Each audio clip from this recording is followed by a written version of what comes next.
Howdy folks, I'm Obstiparous Octans, obdurately, octuplicating ordinary octopi. I'm Amber. And here are more ordinary octopi for us to split into 8 parts. No, you're making 8 copies of them. We're making 8 copies of them. We're not splitting them, I guess. And octans is a navigational piece of equipment. But it's also like the 8th of a circle. Yeah, it's called this. An octant is what I got off of NASA, so.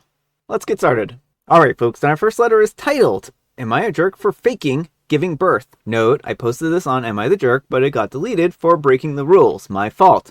I got many messages asking for me to re-upload this, and this seemed right. I also didn't get a judgment on the previous post. I'll keep this as short as possible. I'm a 25-year-old female, and I'm pregnant with a baby due in a couple of days. My husband, a 25-year-old male, promised that he would be the one to drive me to the hospital and that he will be glued to the phone until birth. He works only 10 minutes from our home, and his boss agreed to let him go when the birth happens. The problem is my mother-in-law. My husband and her have an unhealthy, in my opinion, strong bond, and she is overly involved in our relationship, which has caused many issues in the past. She requires his attention every day.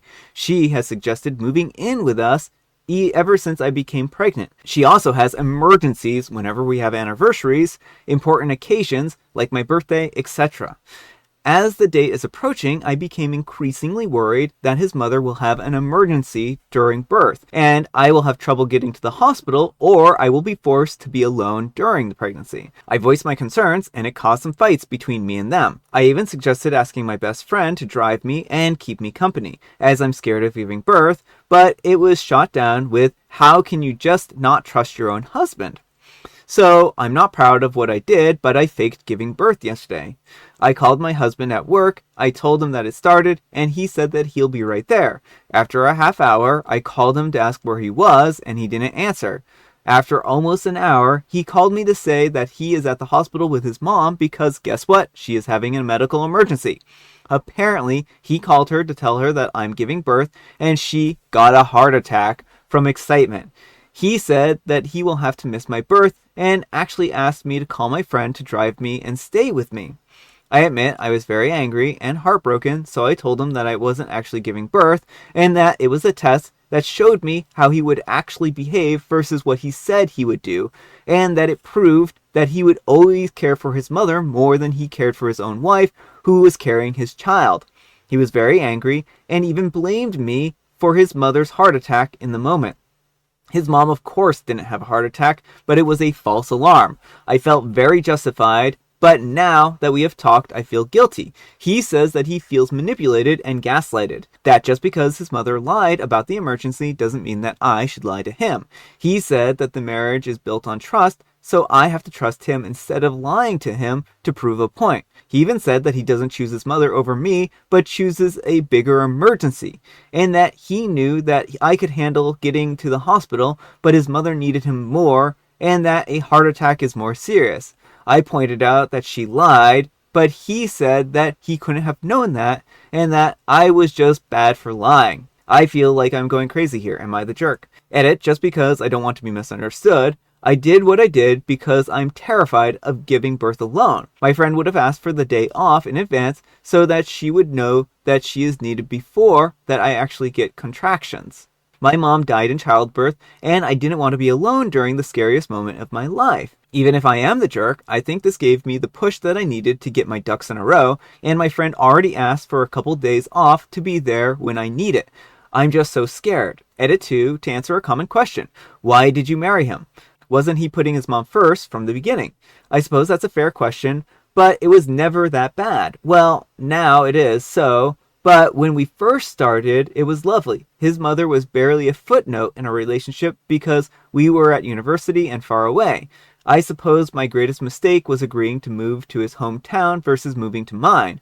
I come from a town on the opposite side of the country, and our university was in the middle, so to speak. And his mom, while nosy and controlling, was far away and very easy to write off. When we got married, we moved into his town for logistic reasons. He already had a job lined up in his town, and I didn't. We have been living here for a year and a half, and it has gotten progressively worse until now. When he isn't in contact with her, He is a good partner, but you add her into the equation and he becomes a different person. Even his friends see it and ask me about it. Right now, I want to focus on my baby, but after birth, I think that I will have to rethink our life together. I just can't spend the rest of my life in a triad with this woman. Also, I'm sorry for mostly not replying to anyone. I'm emotionally exhausted. All right, folks, what do you think? I mean, I'm gonna go not the jerk here. I generally think testing your partner is a really bad idea. Yeah. But with the level of seriousness here, like, I can understand why OP did what she did. Like, this man has shown that he's repeatedly been like, was telling her, don't have a backup plan. Like, even if his mom wasn't overbearing, having a backup plan is a good idea because things can go wrong. Yeah. But the fact, so he's like, no, don't have a backup plan. Just count on me. I'm gonna be there.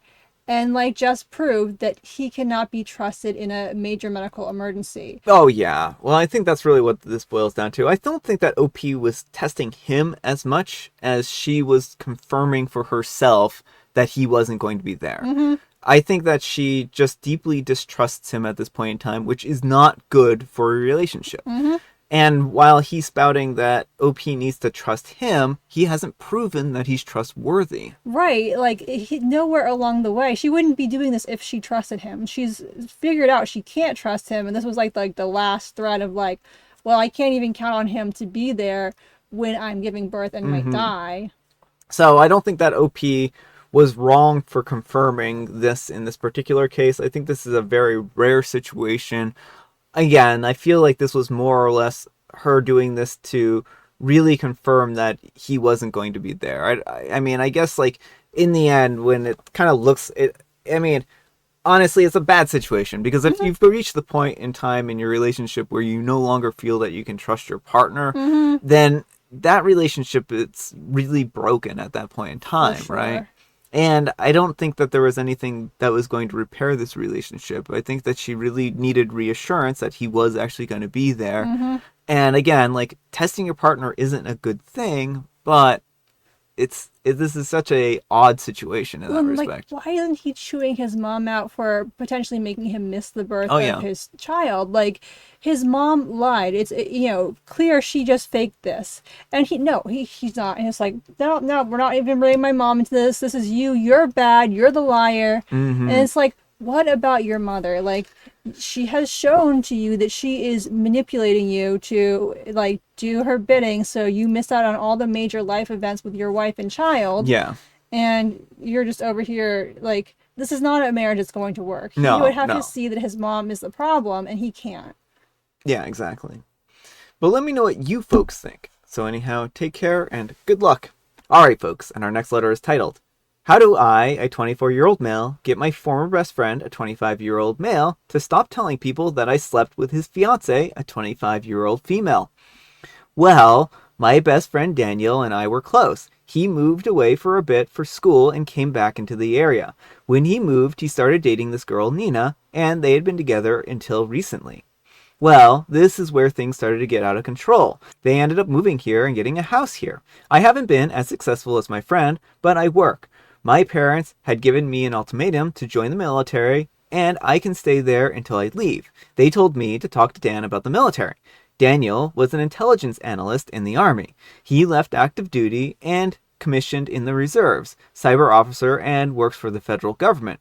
Not only that, my dad and my mom were both military, so they kissed his butt. There is unfortunately this class of sense in the DMV area that I'm from, where if you're not military, a contractor, or work for the feds, you're a piece of garbage.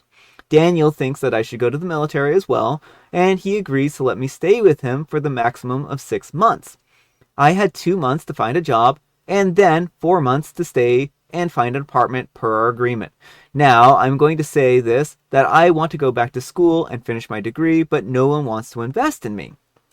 When I went to college, I wasn't focused, but now I'm older and wiser. I asked Daniel if I could go to school instead of working, and he said no. He said that I can try working and taking a class or two, but I can't stay more than 6 months. I was feeling annoyed with him at this point, but I respected his choice. I was staying there with his fiance, and she works remote. This had Nina and I spending a lot of time together on some cool stuff. Nothing crazy, but I noticed that she started getting more flirty. I'm going to say that Nina is not the type of girl that he normally gets. She's a baddie. So, when I met her the first time, I was shocked that he pulled her. The thing is that Nina and I started just vibing better, and things started turning intimate. One day, he found out because we were risky and tried to get one in later than usual, right before he gets home, and there was an altercation and the cops were called. Nothing happened though. Anyways, this leads to me and the advice that I need. He has since called off the wedding and moved out. I got a job, and it's just Nina and I because they are going to court over the house. They will probably end up selling it and splitting it 50-50 is what Nina told me. He has started telling all of our mutual friends, our business, our family, etc. He has let people know that they can't be friends with both of us. They have to pick either me or him. I get him not speaking to me, but he's going out of his way to ruin our friendships and familial relationships. Even my parents and siblings have been dry with me. I have a couple of mutual friends who sided with me and he blocked them. I'm blocked, but I can reach him through my parents. And I was wondering about ideas that I can come up with for a mature resolution for everyone. Edit, I'm remorseful and want to seek some forgiveness from my friend. Alright folks, what do you think? My advice is be a better person. You know, you want him to cover up the fact that you did something really horrible so you don't have to face any repercussions for your actions. Yeah.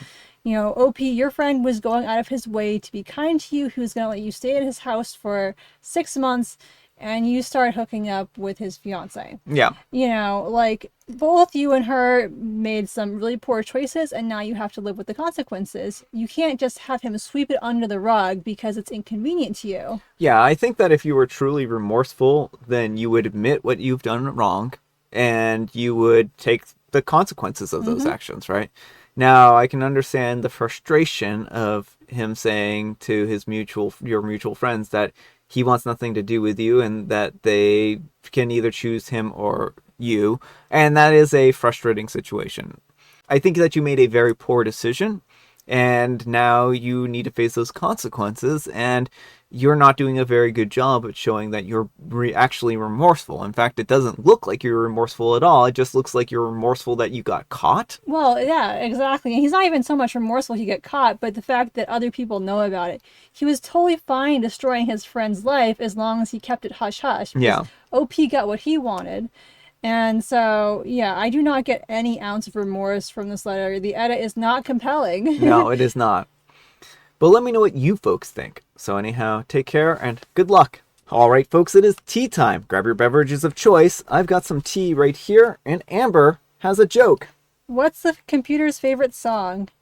And computer's favorite song is beep beep boop bop beep beep beep beep beep bop beep beep boop boop boop boop boop. Thanks for the memory. Oh. Oh, no. And I have Mega Mint. Alright, folks, that's all the time we have for today. Thank you so much for watching. Happy spectacular Saturday. I hope things are going well for you folks, and I hope your Saturday is going spectacularly. Amber, we need some kind of moral advice and or guidance, and please have it on relationship tests. If you get to the point where you feel you need to test your partner, it's probably time to walk. Yeah, I mean, that's the case here, right?